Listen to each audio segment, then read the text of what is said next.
एक छोटा सा गांव रामपुर, जहां के लोग बहुत मेहनती और ईमानदार हैं।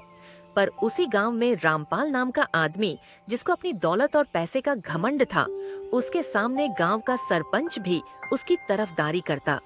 उसी गांव में एक छोटे से घर में लक्ष्मी और उसके पिता मोहन रहते थे। मोहन अपना घर लकड़ियां बेचकर चला रहा था। लक्ष्मी की माँ नहीं थी, उसके पिता ने ही उसका ख्याल बचपन से रखा है। बेटी लक्ष्मी, मैं जंगल की तरफ जा रहा हूं लकड़ियां लेने। कल जाकर बाजार में बेचनी भी है लकड़ियां। ठीक है पिताजी, आप चले जाओ। जब आप आओगे तो मैं खाना बनाकर रखूंगी। ये सब कहने के बाद मोहन जंगल की तरफ चला जाता है। आज कुछ ज्यादा लकड़ियां इकट्ठी कर लूंगा। लक्ष्मी के लिए नए कपड़े और राशन भी तो लाना है। ये सारी बात करते हुए रास्ते में मोहन को गांव का सरपंच मिल जाता है। अरे मोहन, कहाँ चले जा रहे हो? तुम्हारी क्या ट्रेन छूटने जा रही है जो इतनी जल्दी जा रहे हैं? नहीं सरपंच जी, मैं तो बस जंगल की तरफ लकड़ियां लेने जा रहा हूं। ये सब तो ठीक है, पर घर जाते वक्त मेरे घर पर भी लकड़ियां छोड़ते जाना, क्योंकि मेरी पत्नी ने कहा है कि आज मैं चूल्हे पे ही खाना बनाऊंगी। ठीक है सरपंच जी, जब मैं आऊंगा तो मैं आपके घर पर भी लकड़ियां छोड़ते चला जाऊंगा। मोहन जंगल की तरफ चला जाता है। सरपंच जी अपने घर की तरफ चले जाते हैं। चलो लकड़ियां तो तोड़ ली हैं, अब सरपंच जी के पास चलता हूं, उन्हें देनी भी है।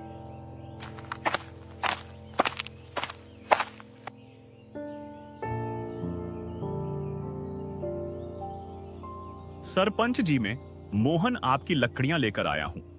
अरे अब कौन आ गया? चैन से आराम भी करने नहीं देते ये लोग। अरे मोहन, तुम, मुझे लगा गांव में आज फिर से कहीं क्लेश हो गया। ये लीजिए सरपंच जी, ये रही आपकी सारी लकड़ियां। ठीक है मोहन, अगर तुम्हें पैसों की जरूरत हो तो बता देना, मैं तुम्हारी कुछ मदद कर सकूं। धन्यवाद सरपंच जी, और मैं किसी से पैसे उधार पर नहीं लेता। ये सारी बातें कहकर मोहन अपने घर की तरफ निकल जाता है। बेटी लक्ष्मी कहाँ चली गई? मैं, तेरा पिताजी आ गया। मैं तो यहीं पर हूँ पिताजी, पर आपको ही आने में बहुत देर हो गई। हाँ पता है लक्ष्मी, मुझे आने में काफी देर हो गई, क्योंकि रास्ते में सरपंच जी मिल रहे थे। उनकी भी लकड़ियां घर पर देकर आनी थी। पिताजी, आपको बहुत देर हो चुकी है, बहुत थक चुके होंगे। मैं आपके लिए खाना लगा देती हूँ। दोनों खाना खाकर सोने चले जाते हैं।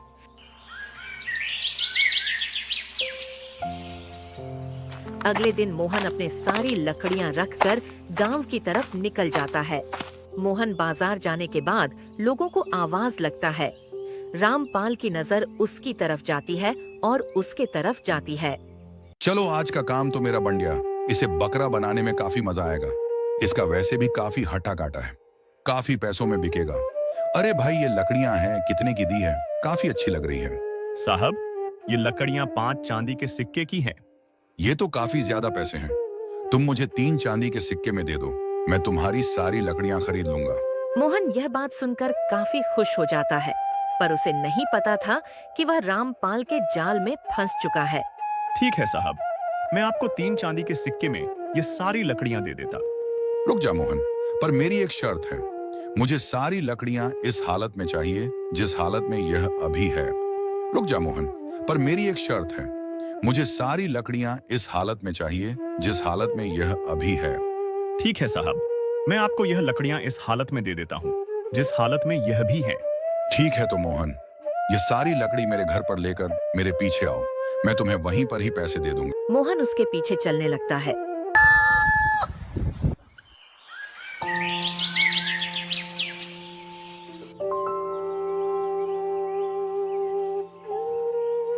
गांव में तो सब जगह अकाल की परिस्थिति हो गई है। लगता नहीं कि अब इस गांव में ज्यादा दिन रुकना उचित होगा। काम के लिए बाहर गांव तो जाना ही पड़ेगा। भूषण काम की तलाश में दूसरे गांव की ओर निकल पड़ता है। चलते चलते वह उदयपुर गांव में आ जाता है। वहां उसका रहने का कोई ठिकाना नहीं था और उसके पास कोई काम भी नहीं था। चलते चलते वह एक अमीर किसान जगत सेठ के पास आ पहुंचता है। सेठ जी, मैं भूषण दूसरे गांव से आया हूँ। हमारे गांव में अकाल की परिस्थिति हो गई है।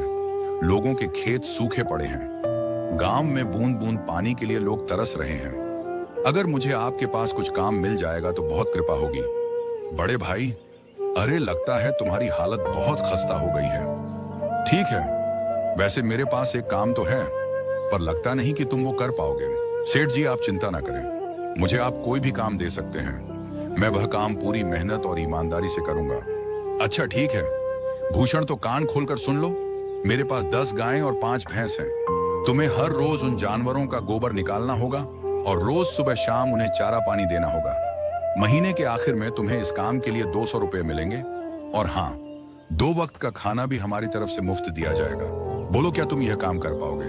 अरे बाप रे, 50 गाय और भैंसों को संभालना आसान काम नहीं है, पर अब मैं कुछ कर भी तो नहीं सकता, और ऊपर से सेठ जी 2 वक्त का खाना भी दे रहे हैं। ठीक है सेठ जी, मैं यह काम कर लूंगा, पर एक विनती है।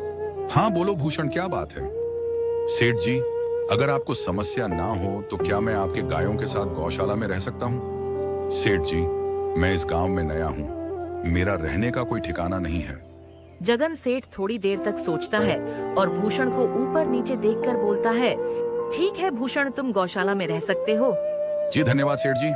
तब से भूषण गौशाला में रहकर अपना काम करता है। वह रोज जल्दी उठकर गाय और भैंसों का गोबर निकालता, उन्हें चारा डालता और समय पर पानी भी पिलाता था।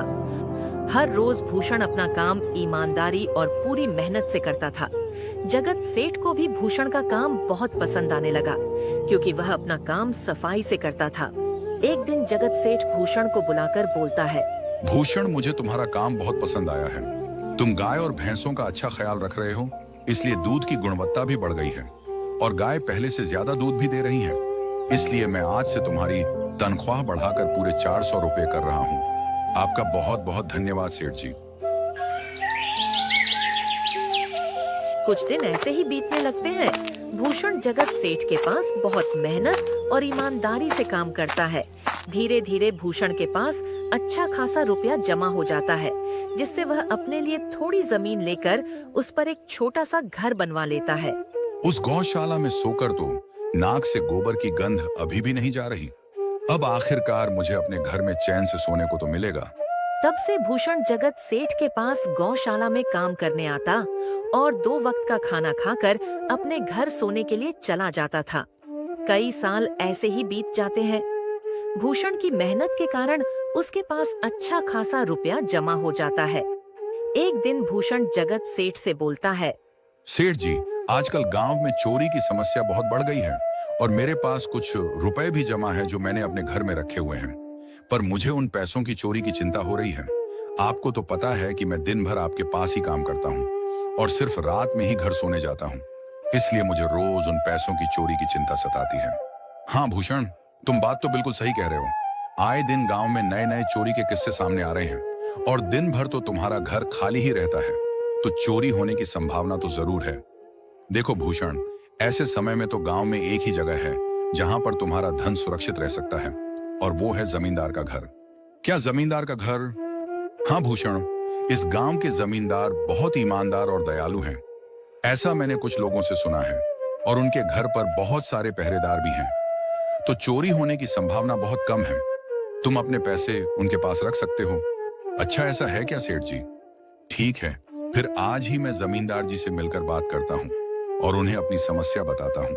उस दिन भूषण जमींदार से बात करने जाता है। नमस्ते जमींदार जी, मैं भूषण जगत सेठ के यहाँ काम करता हूँ। कुछ साल पहले ही मैं दूसरे गांव से यहाँ आया हूँ। अच्छा भूषण, बोलो तुम्हारा क्या काम है मेरे पास? जमींदार जी, मैं सालों से जगत सेठ के पास काम कर रहा हूँ और मैंने कुछ रुपए भी जमा कर लिए हैं, पर बात यह है कि गांव में चोरी की समस्या बहुत बढ़ गई है, तो मुझे अपने रुपए घर में रखने से डर लग रहा है। अच्छा, कितने रुपए जमा किए हैं तुमने? जमींदार जी, यही कोई 5 से 6 हजार रुपए होंगे मेरे पास। वाह, ये तो बड़ी रकम है। मैंने आपकी ईमानदारी के बारे में लोगों से बहुत सुना है, इसलिए मैं अपनी रकम आपके पास कुछ वक्त के लिए रखने आया हूँ। हाँ भूषण, तुमने बिल्कुल सही सुना है। तुम्हारी रकम मेरे पास पूरी तरह से सुरक्षित रहेगी। तुम अब चिंता ही छोड़ दो, मैं सब देख लूंगा। भूषण अपने पैसे गिनकर जमींदार को दे देता है।